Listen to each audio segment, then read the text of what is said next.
Mitos y leyendas. La búsqueda del laberinto del Minotauro. Es uno de los mitos griegos más famosos. La leyenda del monstruo definitivo.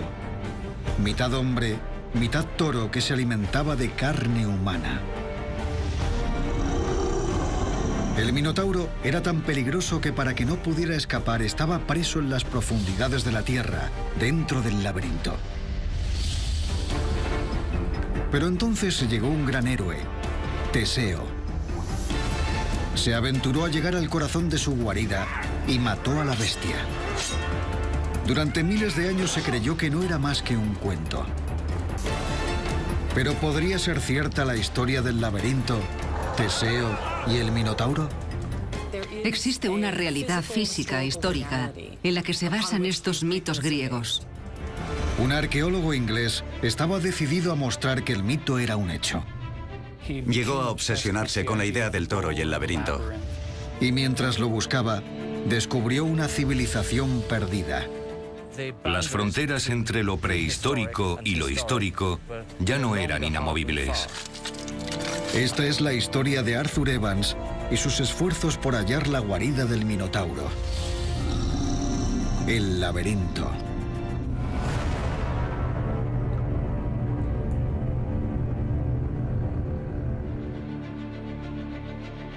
Arthur Evans nació en 1851 y creció en la ciudad industrial Nash Mills, 40 kilómetros al norte de Londres. Su padre, John Evans, era el dueño de una próspera fábrica de papel, pero su verdadera pasión era la geología, materia en la que era un distinguido erudito de su época. El joven Arthur no mostraba signos de haber heredado la inteligencia de su padre, y cuando su madre falleció inesperadamente, el muchacho se refugió en un mundo de imaginación. Sentía fascinación por las historias de la antigua Grecia y su héroe favorito era Teseo, el asesino del Minotauro. El Minotauro era un monstruo, hijastro de Minos, rey de Creta. Minos había derrotado al rey de Atenas en una batalla, cuyo castigo fue alimentar a la bestia con la carne de jóvenes y doncellas. Su cuerpo era el de un hombre, pero tenía cabeza de toro y dientes de león con los que desgarrar la carne de sus presas. El príncipe Teseo, hijo del rey de Atenas, estaba decidido a acabar con este pacto. Si mataba al Minotauro, se ganaría el amor de su padre. Pero Minos había escondido a la bestia en un laberinto bajo su palacio. Quien entraba jamás lograba salir. Bajó por un sinuoso sendero entre rocas, cavernas y arcos, pasando por encima de montones de piedras. En el centro del laberinto, Teseo encontró al Minotauro.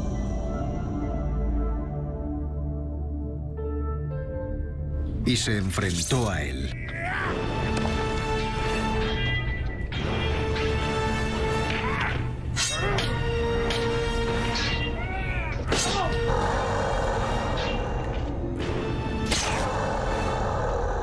Y con la espada del rey atravesó su garganta. El Minotauro estaba muerto. Y Teseo escapó hacia la luz del sol. El joven Evans no tenía ni idea de que esta historia le llevaría a realizar uno de los mayores descubrimientos del siglo XX. Pero con 24 años estaba cansado de limitarse a leer sobre aventuras. Quería vivirlas él mismo y dejar su propia huella en la historia. Su padre, el gran John Evans, le había dejado el listón muy alto con sus descubrimientos sobre la Edad de Piedra británica. Todos los hijos de grandes hombres se esfuerzan por salir de la sombra de sus padres, y no creo que Evans fuera una excepción. A Evans le llamaban Evans el joven, y eso le dificultó un poco las cosas. Evans estaba decidido a encontrar una manera de demostrar su valía. Se veía a sí mismo casi como un personaje aventurero sacado de una novela. Iba en busca de aventura y sabía que sería bastante peligroso. Así que partió hacia el lugar más traicionero que se le pudo ocurrir: los estados balcánicos del este de Europa, sumidos bajo el control del débil Imperio Otomano.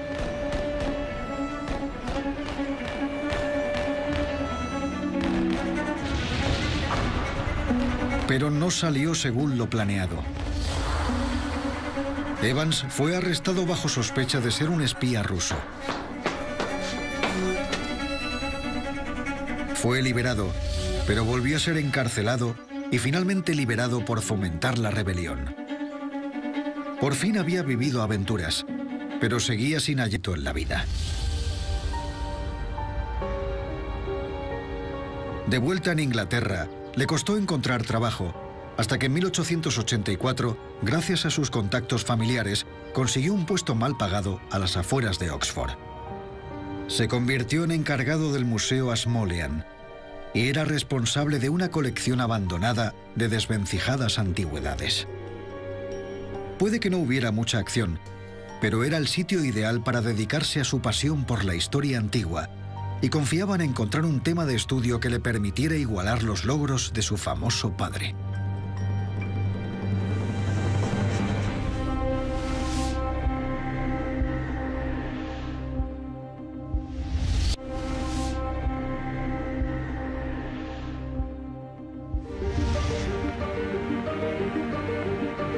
Evans no podría haber elegido mejor el momento para intentar hacerse un nombre. La reina Victoria disfrutaba de una autoproclamada edad de oro, gobernando un imperio que se extendía por todo el globo. Gran Bretaña era la capital intelectual del mundo. Habían inventado la máquina de vapor, el teléfono y la primera bombilla. Ingenieros como Isambard Kingdom Brunel estaban cambiando los límites de la arquitectura con edificios como la estación de Paddington, la primera estación de tren subterránea del mundo, o el mayor barco jamás construido, el Great Eastern. Científicos de todo el mundo aparecían en los titulares. Los químicos llenaban la tabla periódica al ritmo de un elemento nuevo cada año. Darwin cuestionaba los orígenes del hombre, mientras que los pioneros del emergente campo de la arqueología se centraban en la pregunta de dónde provendría esta impresionante civilización occidental. Es un momento en el que los países europeos se sentían muy poderosos y en el que los intelectuales se dedicaban a buscar respuestas a preguntas históricas con una especie de deseo por organizar el pasado. La gente quería explorar de forma sistemática lo que se escondía bajo tierra. En aquella época se pensaba que la Grecia clásica fue el lugar de nacimiento de la civilización occidental. Alrededor del 500 a.C., los griegos habían inventado una cultura avanzada. Influenciaron a todas las civilizaciones europeas desde entonces. Había pruebas por todas partes. Edificios, estatuas, arte, literatura, matemáticas, ciencia, así como grandes ideas sobre la democracia, el crimen y el castigo. Algunos dudaban de qué habría existido en Europa antes de los griegos.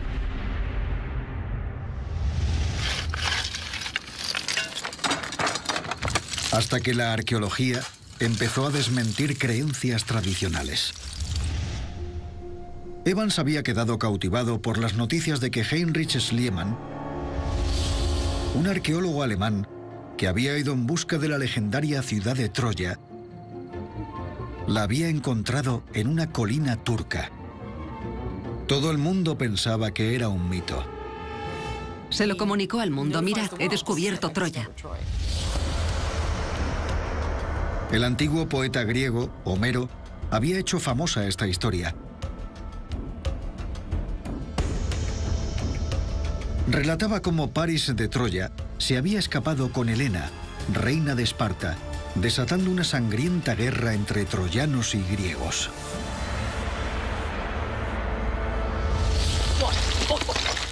Ese fue el primer momento en el que empezaron a creer que estos mitos, que habían sobrevivido del periodo clásico, no eran solo mitos, sino que en cierto modo se basaban en hechos históricos. El mito podría haber sido real, lo cual causó sensación en la prensa. Pero Schliemann no se detuvo ahí.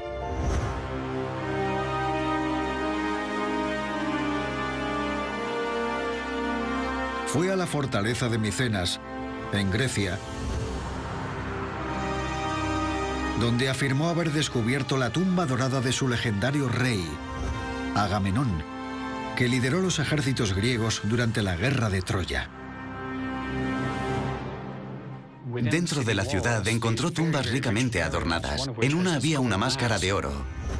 Y dijo, he visto la cara de Agamenón. Micenas era al menos 1000 años anterior al periodo de la Grecia clásica. ¿Serían los orígenes de la civilización europea más antiguos de lo que se creía?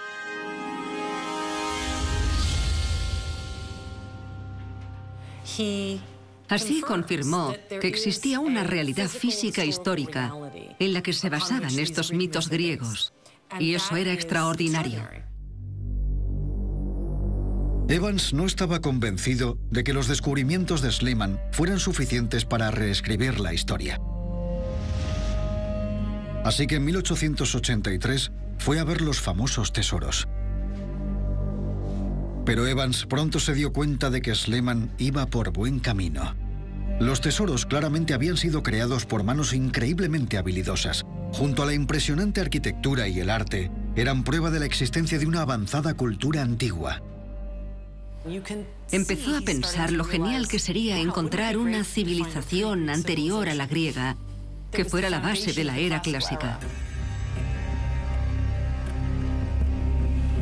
Pero Evans sabía que a Schliemann le faltaba algo vital, algo que tenían todas las sociedades sofisticadas: la escritura. Schliemann buscaba una Micenas rica en oro, y encontró el oro, pero no buscaba textos escritos. La historia se definía por lo que había sido escrito en el pasado. Cualquier cosa que hubiera sucedido antes de que existiera la escritura solo era folclore.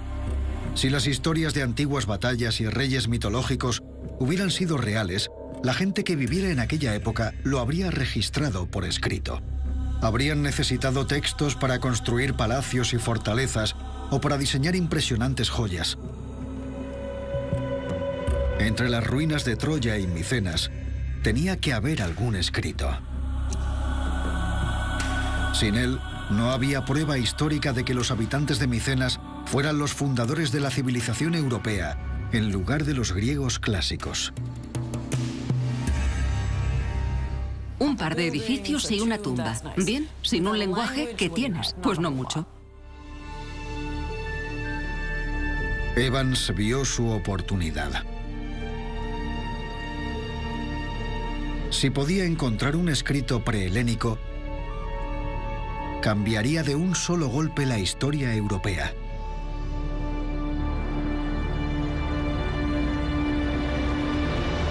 Dejaría de ser el joven Evans y se aseguraría un puesto junto a su distinguido padre. Schliemann aparecía en todos los titulares, igual que su padre. Creo que Evans quería conseguir sus propios titulares. Y así empezó la búsqueda de Evans en pos de los orígenes de la cultura europea. Fue un viaje que le guiaría hacia su historia favorita de la infancia. Si Troya, Micenas y el rey Agamenón habían sido reales, ¿tendría la leyenda del Minotauro alguna base histórica? Todos esos personajes eran reales. ¿Lo sería también Teseo o el Minotauro? ¿Incluso el laberinto? 1888. Oxford, Inglaterra. De vuelta en el Museo Ashmolean, la teoría de Evans siguió siendo solo eso. Sin pruebas de una escritura prehelénica, estaba en un callejón sin salida. Hasta que inesperadamente, la primera prueba apareció sobre su mesa. El reverendo Greville Chester había donado su colección de antiguos sellos de piedra. Los había comprado en bazares de Grecia y Oriente Medio. Le contó a Evans que algunas de las piedras podrían ser de la zona de Micenas y que otras eran de la isla de Creta, el hogar del mito del Minotauro. Cuando Evans las tuvo entre sus manos, supo que estaban directamente relacionadas con lo que Schliemann había descubierto en suelo griego.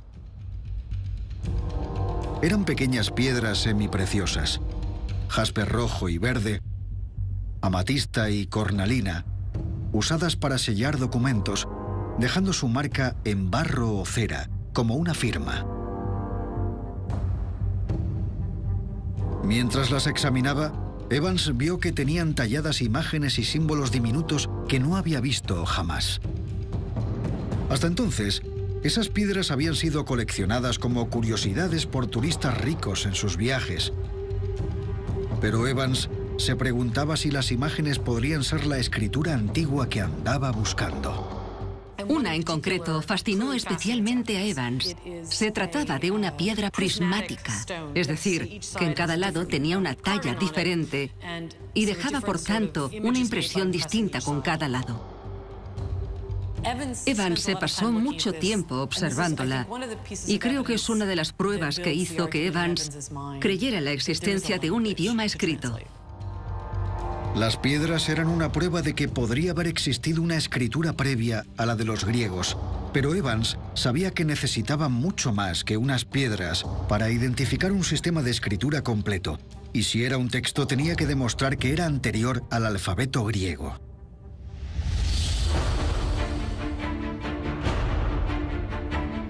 Su siguiente hallazgo lo realizó en un viaje a Roma, donde conoció a un arqueólogo, Federico Halber. Era un experto en la isla de Creta y le contó a Evans que los granjeros cretenses desenterraban con regularidad sellos antiguos de piedra. Todos tenían talladas misteriosas imágenes y la gente de la zona los usaba como collares. Pero le contó a Evans algo más. El emplazamiento en el que habían encontrado las piedras era un lugar llamado Knossos. Allí se rumoreaba que se escondía el palacio del mítico rey Minos, quien construyó un laberinto para contener al furioso Minotauro.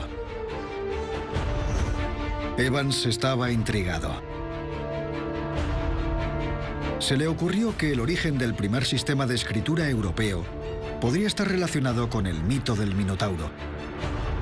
Ambos misterios podrían resolverse en la ciudad de Knossos, en Creta.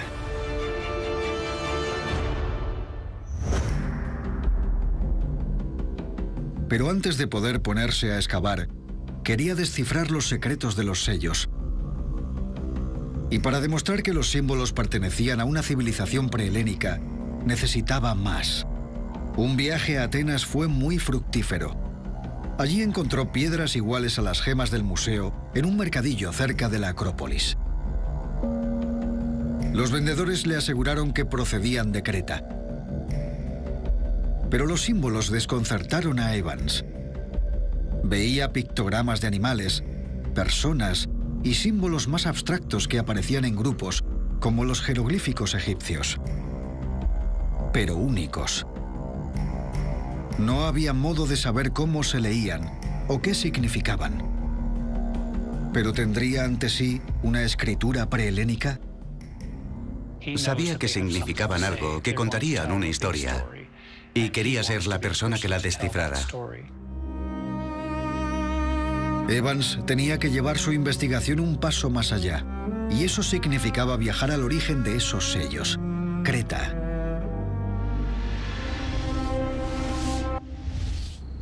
Tras 6 años estudiando los sellos de piedra, Evans escaló la colina de Knossos en busca de los restos del legendario palacio del rey Minos.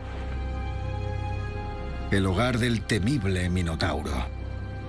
Se encontraba en medio de un olivar y parecía un emplazamiento arqueológico abandonado.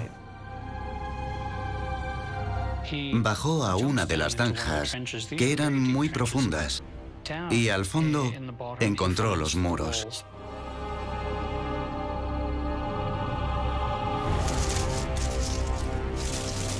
Evans realizó un hallazgo de inmediato. Reconoció algunos símbolos tallados en la pared de piedra, las marcas de un mundo antiguo. Vio unas marcas talladas que en algunos casos eran idénticas a la escritura jeroglífica que había estado examinando, con la que había estado trabajando e intentando descifrar. Eso hizo que creyera que tenía pruebas directas de la escritura.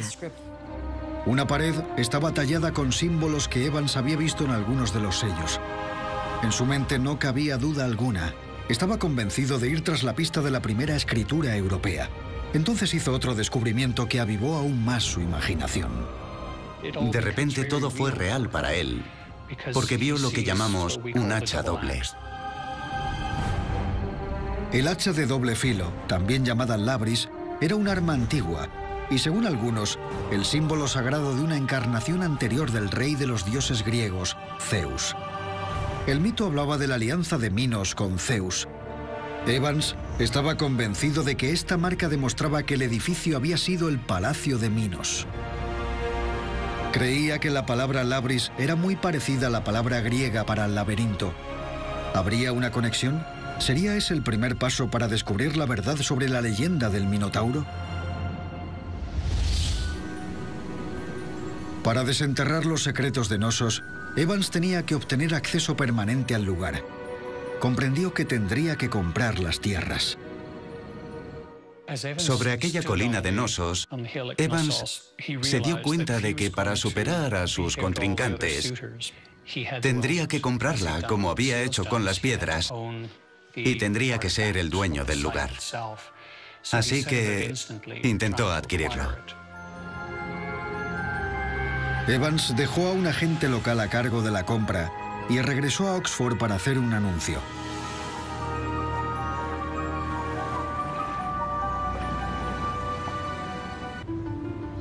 Durante sus viajes por Creta, Evans había comprado un número considerable de sellos. Con más símbolos para analizar, identificó más de 80 caracteres diferentes y sospechaba que no había encontrado una, sino dos variantes de una escritura antigua. Publicó un artículo en el que decía que era el sistema de escritura más antiguo de Europa. Esto causó un gran impacto. Evans había identificado los pictogramas de algunos sellos, imágenes que representaban animales y objetos.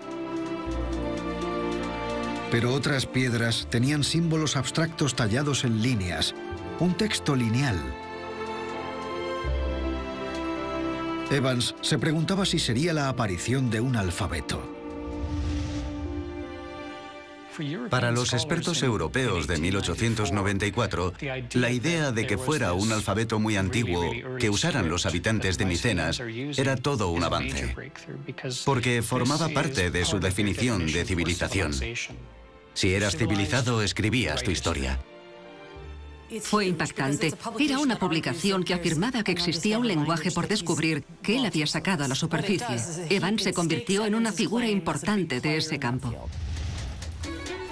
Evans había vislumbrado una antigua escritura, tal vez miles de años más antigua que Grecia. Se preguntaba si una civilización micénica, en Creta, podría ser la verdadera cuna de la Europa occidental, pero para demostrarlo necesitaba más pruebas que unos sellos de piedra. Si esta sociedad antigua hubiera sido tan avanzada, tendría que tener gran cantidad de escritos. Tenía que haber literatura, archivos para gobernar un imperio, en un material que sobreviviera miles de años, como tablillas de arcilla.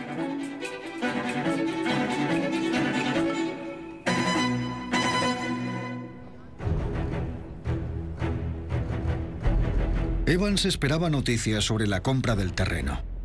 En Creta se fraguaba una guerra por su independencia del Imperio Otomano, pero no se amilanó. El 6 de mayo de 1896, pagó 235 libras por una cuarta parte de Knossos, el equivalente a 22.000 libras actuales. Por ley, podía forzar al resto de propietarios a vender sus partes y convertirse en el legítimo propietario. Se cree que Evans tuvo mucha suerte de estar ahí en el momento adecuado y tener el dinero para comprar las tierras en el momento justo. La suerte y el tiempo fueron cruciales en todo lo referente a Evans. Nadie podía arrebatarle su premio. Fue un gran momento para Evans. Este sería su gran descubrimiento, lo que le convertiría en otro Schliemann. El conflicto cretense forzó a Evans a suspender sus planes durante 2 años. Pero en septiembre de 1898, la guerra por fin terminó. Tras la expulsión de los otomanos de la isla, Evans pudo comenzar la excavación. Pero lograr un acceso total a Knossos no sería barato. La compra de un cuarto de la tierra había dejado a Evans sin blanca. Para comprar el resto y financiar la excavación, necesitaba 5.000 libras, el equivalente a más de $500.000 de libras en la actualidad. Así que una vez más, Evans acabó pidiendo ayuda a su padre, que le apoyó encantado. Puede que Evans se mostrara ambivalente al respecto, pero al final aceptó su ayuda.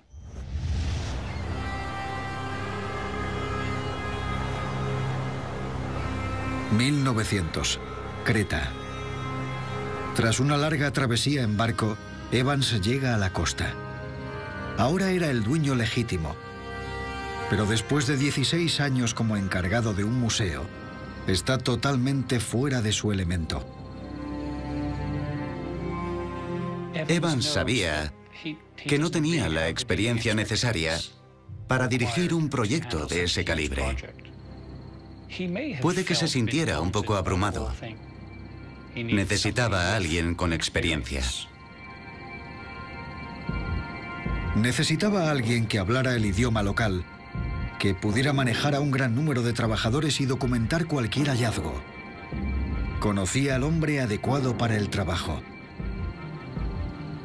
Mandó un telegrama a Duncan Mackenzie y este le contestó que llegaría en el siguiente barco. Todo fue muy precipitado. Y el contraste entre los dos hombres no podía ser mayor. Duncan Mackenzie era todo lo contrario a Evans. Evans era un minúsculo aristócrata moreno. Duncan Mackenzie era un escocés alto y pelirrojo, al que le encantaba beber con los lugareños. Al contrario que Evans, Mackenzie era un experto en la materia. Había pasado años trabajando como arqueólogo en Grecia y hablaba el idioma con fluidez. Al contrario que Evans, que tenía un título en historia moderna, Mackenzie había estudiado filosofía y arqueología en la universidad.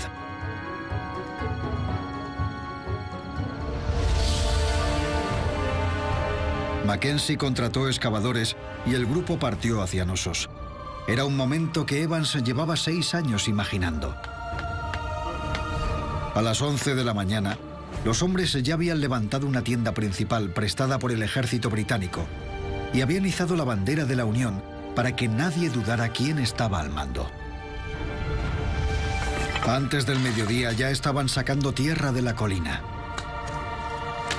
La primera excavación a gran escala del palacio del rey Minos había comenzado. Primero, Evans buscó el perímetro del edificio, empezando por las paredes que encontró décadas atrás. Probablemente Evans estaría ansioso. Se había gastado mucho dinero de su padre. ¿Y si no había nada que encontrar? ¿Y si estaba totalmente equivocado?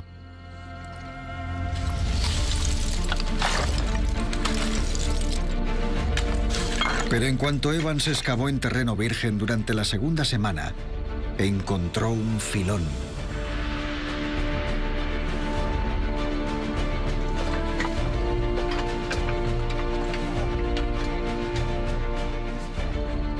En el punto más elevado del sitio había una tina de barro llena de tablillas con inscripciones. Era algo que nadie había encontrado en Grecia ni en Europa.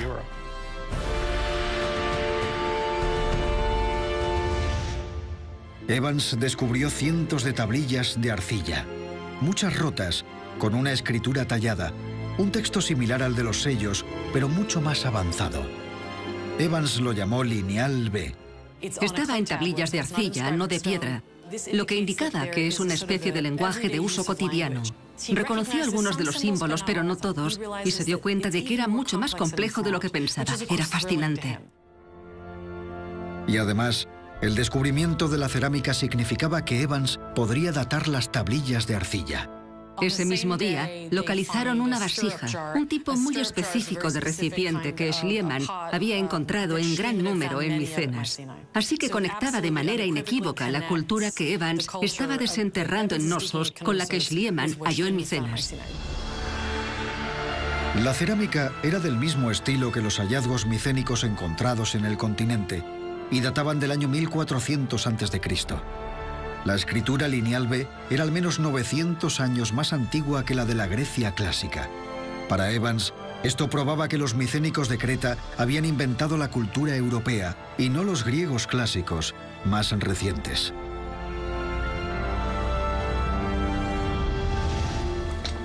Se puso tan contento que mandó un telegrama al Times, pero también a su padre, que respondió enviándole una elevada suma de dinero para que encontrara más tablillas. El Times hizo público el descubrimiento. El padre de Evans estaba tan orgulloso que mandó 500 libras a su hijo para que ampliara la excavación. Aunque estaba agradecido, a Evans le preocupaba que el apoyo de su famoso padre pudiera ensombrecer su momento de gloria. El dinero de John Evans fue bien amortizado y sacaron más tablillas de las profundidades. Pero Evans vio que la escritura de esas tablillas era diferente al lineal B, más sencilla e incluso más antigua. La llamó Lineal A. ¿Sería el eslabón perdido en la historia de la escritura? ¿Sería Lineal A el puente entre los símbolos de las piedras y el texto Lineal B? Evans estaba seguro de haber descubierto las 3 fases de escritura desarrolladas por la sociedad civilizada más antigua de Europa.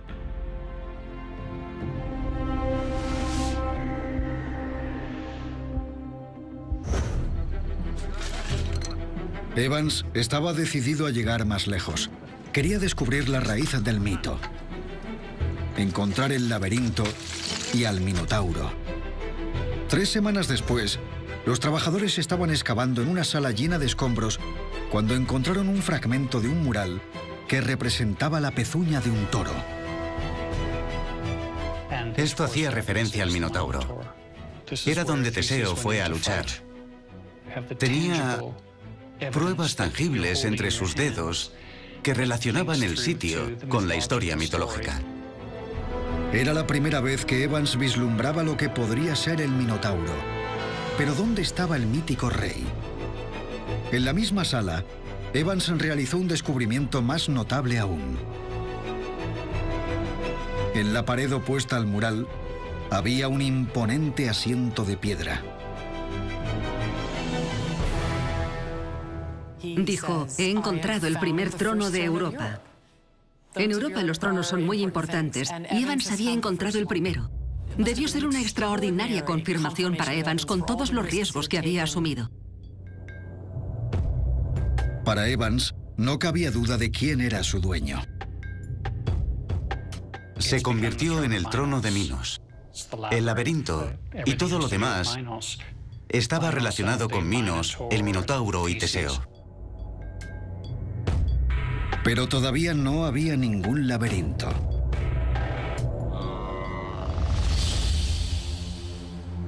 Evans siguió excavando. Y por fin, entre los escombros, entre escaleras y salas derruidas, empezaron a aparecer largos pasillos. Estaba excavando a través de pequeños corredores y salas. Sin duda, eso le recordó al concepto del laberinto. Evans, un hombre de ciencia, creyó haber encontrado el laberinto del rey Minos, pero quería hallar más pruebas del Minotauro. Y el día 55 de la excavación, los trabajadores estaban recogiendo los escombros, cuando se oyó un grito.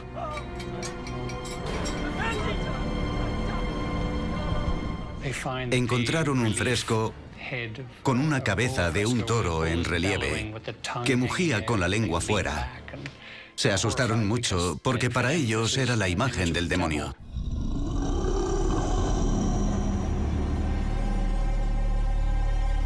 Habían encontrado un fresco de yeso en 3 dimensiones de un toro a tamaño real, resoplando y preparado para embestir. Evans lo vio como una confirmación de que era la cabeza del Minotauro. Era literalmente una ilustración tridimensional del pasado mitológico. No solo tenía el laberinto, sino que también tenía la imagen de un toro enfurecido que aparecía en más de una pared. Aquella gente debió alucinar con todo esto.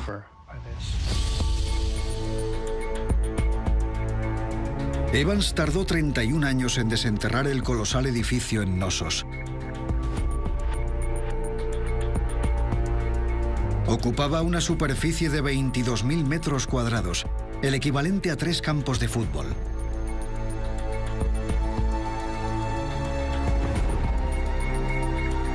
Y estaba rodeado de más artefactos de los que jamás Evans pudo imaginar.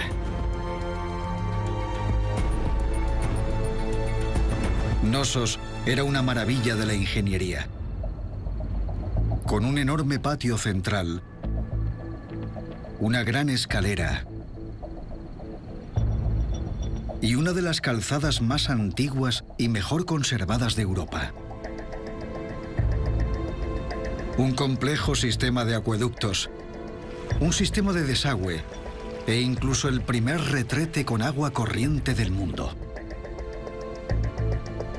Evans había ido en busca de la civilización micénica, la sociedad avanzada más antigua de Europa. Pero mientras sus trabajos en Creta progresaban, se dio cuenta de que había encontrado una sociedad anterior. Todo indicaba que era una sofisticada sociedad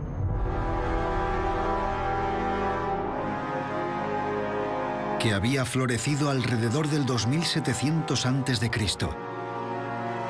cientos de años antes de que Micenas hubiera existido. La escritura de Creta tenía que ser minoica. En 1911, Evans fue nombrado caballero por sus servicios a la arqueología. Ya no era el joven Evans, sino el gran Sir Arthur Evans. A lo largo de los años, Evans refinó sus teorías. La idea del Minotauro era genial para ocupar los titulares de los periódicos, pero Evans tuvo que admitir que era más probable que los minoicos hubieran venerado al toro como parte de su religión. Puede que jóvenes y doncellas llegaran desde Atenas, pero no para alimentar al Minotauro, como decía el mito, sino para saltar sobre los toros como rito de iniciación. Arqueólogos posteriores han rechazado su modelo del gran palacio de Knossos. Su diseño era producto de su imaginación. Había ignorado pruebas que sugerían una historia diferente. Evans había descubierto una nueva civilización. Lo que hizo con ella fue convertirla en el tipo de civilización que él quería, y la centró en los mitos griegos sobre Creta. Se obsesionó con la idea del toro y el laberinto, y lo que nos llegó a través de la mitología. Los expertos modernos no creen que Knossos fuera un palacio, sino un templo dirigido por sacerdotisas que veneraban a los dioses para asegurarse cosechas abundantes. Nunca se encontraron pruebas de la existencia de Minos. Evans encontró fragmentos de diferentes frescos y creó a su rey. Se desconoce quién ocupó el trono que Evans encontró. Así que, ¿por qué Evans, que se consideraba un hombre de ciencia, había ajustado los hechos a la imagen que él tenía del pasado? ¿Habría representado subconscientemente el verdadero significado de la leyenda del Minotauro?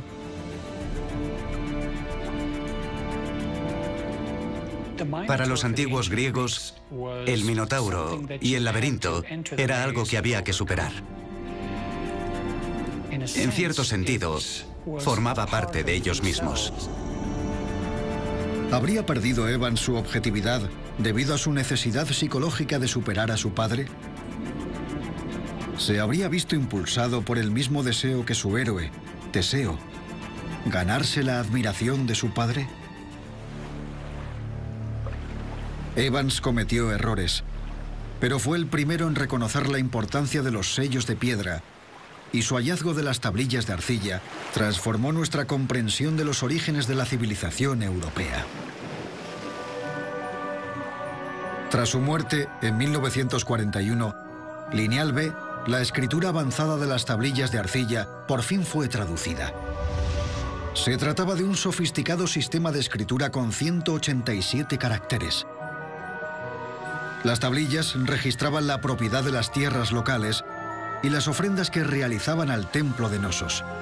Evans había estado convencido de que Lineal B pertenecía a sus grandes minoicos, pero en realidad era micénico. Y sorprendentemente, era una forma previa del idioma griego, al menos 400 años más antiguo que su alfabeto. Pero ¿por qué la escritura era micénica y no minoica?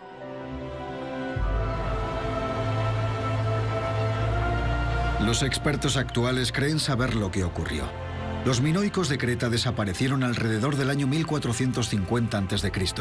y entonces llegaron los micénicos del continente y descubrieron la escritura minoica.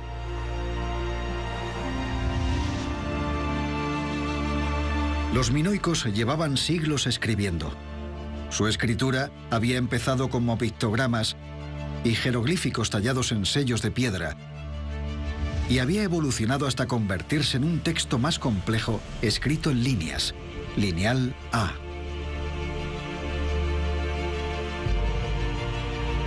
Hasta el día de hoy, el significado de los jeroglíficos y del Lineal A sigue siendo un misterio. Pero los expertos saben que los minoicos escribían 450 años antes que los micénicos y 1350 años antes que los griegos clásicos. Evans había estado en lo cierto. La civilización europea occidental no empezó en la Grecia clásica, ni en Micenas. Comenzó con los minoicos, un pueblo aún más antiguo, de la Edad de Bronce. Y si conocemos su existencia, es gracias a Arthur Evans. La Grecia clásica fue el lugar de nacimiento de la civilización occidental. Alrededor del 500 a.C., los griegos habían inventado una cultura avanzada. Influenciaron a todas las civilizaciones europeas desde entonces. Había pruebas por todas partes. Edificios,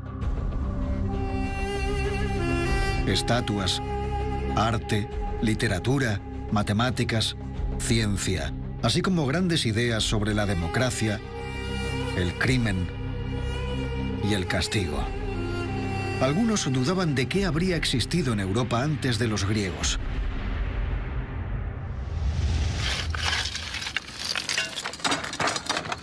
Hasta que la arqueología empezó a desmentir creencias tradicionales. Evans había quedado cautivado por las noticias de que Heinrich Schliemann, un arqueólogo alemán que había ido en busca de la legendaria ciudad de Troya, la había encontrado en una colina turca. Todo el mundo pensaba que era un mito. Se lo comunicó al mundo: mirad, he descubierto Troya. El antiguo poeta griego, Homero, había hecho famosa esta historia. Relataba cómo Paris de Troya se había escapado con Helena, reina de Esparta, desatando una sangrienta guerra entre troyanos y griegos.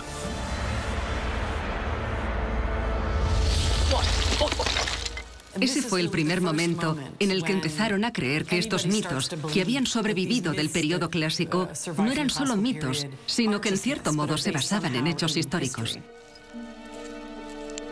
El mito podría haber sido real, lo cual causó sensación en la prensa.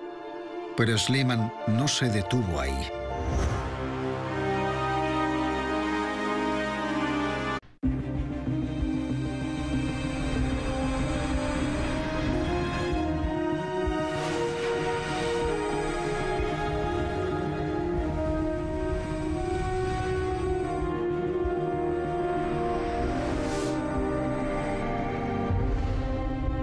Mitos y leyendas. La búsqueda del laberinto del Minotauro. Es uno de los mitos griegos más famosos. La leyenda del monstruo definitivo, mitad hombre, mitad toro que se alimentaba de carne humana. El Minotauro era tan peligroso que para que no pudiera escapar estaba preso en las profundidades de la tierra, dentro del laberinto. Pero entonces llegó un gran héroe, Teseo. Se aventuró a llegar al corazón de su guarida y mató a la bestia. Durante miles de años se creyó que no era más que un cuento. ¿Pero podría ser cierta la historia del laberinto, Teseo y el Minotauro? Existe una realidad física histórica en la que se basan estos mitos griegos. Un arqueólogo inglés estaba decidido a mostrar que el mito era un hecho. Llegó a obsesionarse con la idea del toro y el laberinto. Y mientras lo buscaba, descubrió una civilización perdida. Las fronteras entre lo prehistórico y lo histórico ya no eran inamovibles. Esta es la historia de Arthur Evans y sus esfuerzos por hallar la guarida del Minotauro. El laberinto.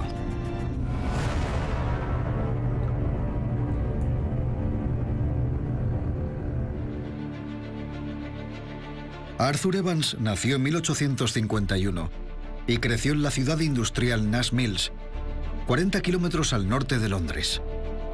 Su padre, John Evans, era el dueño de una próspera fábrica de papel, pero su verdadera pasión era la geología, materia en la que era un distinguido erudito de su época. El joven Arthur no mostraba signos de haber heredado la inteligencia de su padre, y cuando su madre falleció inesperadamente, el muchacho se refugió en un mundo de imaginación. Sentía fascinación por las historias de la antigua Grecia y su héroe favorito era Teseo, el asesino del Minotauro. El Minotauro era un monstruo, hijastro de Minos, rey de Creta. Minos había derrotado al rey de Atenas en una batalla, cuyo castigo fue alimentar a la bestia con la carne de jóvenes y doncellas. Su cuerpo era el de un hombre, pero tenía cabeza de toro y dientes de león con los que desgarrar la carne de sus presas. El príncipe Teseo, hijo del rey de Atenas, estaba decidido a acabar con este pacto. Si mataba al Minotauro, se ganaría el amor de su padre. Pero Minos había escondido a la bestia en un laberinto bajo su palacio. Quien entraba jamás lograba salir. Bajó por un sinuoso sendero entre rocas, cavernas y arcos, pasando por encima de montones de piedras. En el centro del laberinto, Teseo encontró al Minotauro.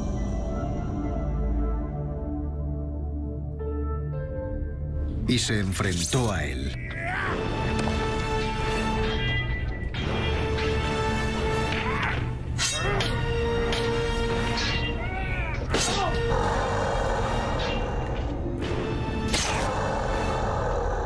Y con la espada del rey atravesó su garganta.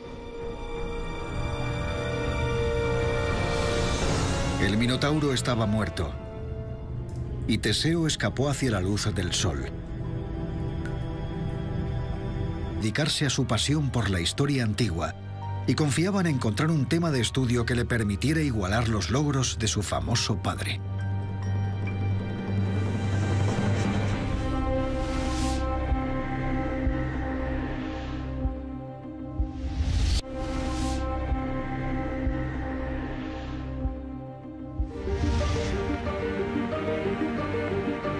Evans no podría haber elegido mejor el momento para intentar hacerse un nombre. La reina Victoria disfrutaba de una autoproclamada edad de oro, gobernando un imperio que se extendía por todo el globo. Gran Bretaña era la capital intelectual del mundo. Habían inventado la máquina de vapor, el teléfono y la primera bombilla. Ingenieros como Isambard Kingdom Brunel estaban cambiando los límites de la arquitectura con edificios como la estación de Paddington, la primera estación de tren subterránea del mundo, o el mayor barco jamás construido, el Great Eastern. Científicos de todo el mundo aparecían en los titulares. Los químicos llenaban la tabla periódica al ritmo de un elemento nuevo cada año. Darwin cuestionaba los orígenes del hombre, mientras que los pioneros del emergente campo de la arqueología se centraban en la pregunta de dónde provendría esta impresionante civilización occidental. Es un momento en el que los países europeos se sentían muy poderosos y en el que los intelectuales se dedicaban a buscar respuestas a preguntas históricas con una especie de deseo por organizar el pasado. La gente quería explorar de forma sistemática lo que se escondía bajo tierra. En aquella época se pensaba que el joven Evans no tenía ni idea de que esta historia le llevaría a realizar uno de los mayores descubrimientos del siglo XX. Pero con 24 años estaba cansado de limitarse a leer sobre aventuras. Quería vivirlas él mismo y dejar su propia huella en la historia. Su padre, el gran John Evans, le había dejado el listón muy alto con sus descubrimientos sobre la Edad de Piedra británica. Todos los hijos de grandes hombres se esfuerzan por salir de la sombra de sus padres, y no creo que Evans fuera una excepción. A Evans le llamaban Evans el joven, y eso le dificultó un poco las cosas. Evans estaba decidido a encontrar una manera de demostrar su valía. Se veía a sí mismo casi como un personaje aventurero sacado de una novela. Iba en busca de aventura y sabía que sería bastante peligroso. Así que partió hacia el lugar más traicionero que se le pudo ocurrir: los estados balcánicos del este de Europa, sumidos bajo el control del débil Imperio Otomano.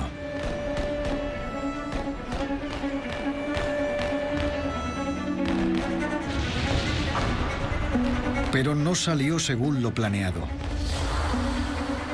Evans fue arrestado bajo sospecha de ser un espía ruso. Fue liberado, pero volvió a ser encarcelado y finalmente liberado por fomentar la rebelión. Por fin había vivido aventuras, pero seguía sin aliento en la vida. De vuelta en Inglaterra, le costó encontrar trabajo, hasta que en 1884, gracias a sus contactos familiares, consiguió un puesto mal pagado a las afueras de Oxford. Se convirtió en encargado del Museo Ashmolean y era responsable de una colección abandonada de desvencijadas antigüedades. Puede que no hubiera mucha acción, pero era el sitio ideal para